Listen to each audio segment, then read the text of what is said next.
Hello കൂട്ടുകാരെ, എല്ലാവർക്കും KV smart സ്റ്റഡിയുടെ മറ്റൊരു വീഡിയോയിലേക്ക് സ്വാഗതം. നമ്മളെല്ലാവരും കാത്തിരുന്ന കേന്ദ്രീയ വിദ്യാലയ സംഘടനയുടെ നോട്ടിഫിക്കേഷൻ KVS നോട്ടിഫിക്കേഷൻ വന്നിരിക്കുന്നു. അതായത് 2024-25 അധ്യയന വർഷത്തിലേക്ക് കേന്ദ്രീയ വിദ്യാലയത്തിലേക്ക് അഡ്മിഷൻ ക്ഷണിച്ചിരിക്കുന്നു. കേന്ദ്രീയ വിദ്യാലയ ക്ലാസ് 1ലേക്ക് 1 ഏപ്രിൽ 2024 മൺഡേ രാവിലെ 10 മണി മുതൽ KVS ഓൺലൈൻ അഡ്മിഷൻ .kvs.gov.in എന്ന പോർട്ടലിലൂടെ ഓൺലൈനായി അപേക്ഷിക്കാവുന്നതാണ്. അപ്പോൾ 1 ഏപ്രിൽ അതായത് തിങ്കളാഴ്ച രാവിലെ 10 മണി മുതൽ നിങ്ങൾക്ക് ക്ലാസ് 1ലേക്ക് ഓൺലൈനായി അഡ്മിഷൻ നിറയ്ക്കാവുന്നതാണ്. ഇനി ഏതാണ് ആ site? KVS online admission .kvs.gov.in എന്ന പോർട്ടലിലൂടെ ഓൺലൈനായി അപേക്ഷിക്കാം. 15 ഏപ്രിൽ 2024 വൈകിട്ട് 5 മണി വരെയാണ് അപേക്ഷ സമർപ്പിക്കാവുന്ന അവസാന തീയതി.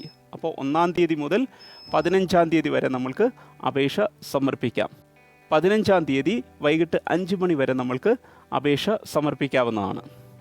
ഇനിയും ഓൺലൈനായി എങ്ങനെയാണ് അപ്ലൈ ചെയ്യുന്നത് എന്നുള്ള വിശദമായ വീഡിയോ എൻ്റെ ചാനലിൽ തൊട്ടടുത്ത ദിവസം തന്നെ അപ്ലോഡ് ചെയ്യുന്നതായിരിക്കും.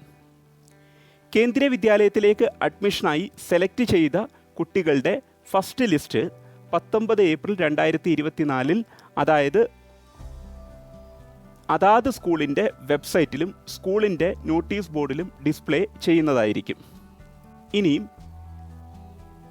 ഏതെങ്കിലും കോട്ടയിൽ സീറ്റ് ഒഴിവ് വരികയാണെങ്കിൽ ആ ഒഴിവിലേക്കുള്ള രണ്ടാമത്തെ ലിസ്റ്റ് 29 ഏപ്രിൽ 2024 സ്കൂളിൻ്റെ വെബ്സൈറ്റിലും നോട്ടീസ് ബോർഡിലും പ്രസിദ്ധീകരിക്കുന്നതായിരിക്കും. ഇനിയും 2 മുതൽ 8 വരെയുള്ള ക്ലാസ്സുകളിൽ കേന്ദ്രീയ വിദ്യാലയ സ്കൂളുകളിൽ വേക്കൻസി ഉണ്ട് എങ്കിൽ അതിലേക്ക് സ്കൂളിൽ പോയി അപേക്ഷ സമർപ്പിക്കാൻ പറ്റുന്ന തീയതി 1 ഏപ്രിൽ 2024 മുതൽ 10 ഏപ്രിൽ 2024 വരെയാണ്. അപ്പോൾ ഈ അപേക്ഷ സമർപ്പിക്കേണ്ടത് ഓഫ്ലൈൻ മോഡിലാണ്. ഇനി ഇതിൽ സെലക്ട് ചെയ്ത കുട്ടികളുടെ ആദ്യത്തെ ലിസ്റ്റ് 15 ഏപ്രിൽ 2024 അറിയാവുന്നതാണ്. അപ്പോൾ ഇതോടുകൂടി എൻ്റെ വീഡിയോ ഇവിടെ അവസാനിക്കുന്നു. എല്ലാവർക്കും നന്ദി, നമസ്കാരം.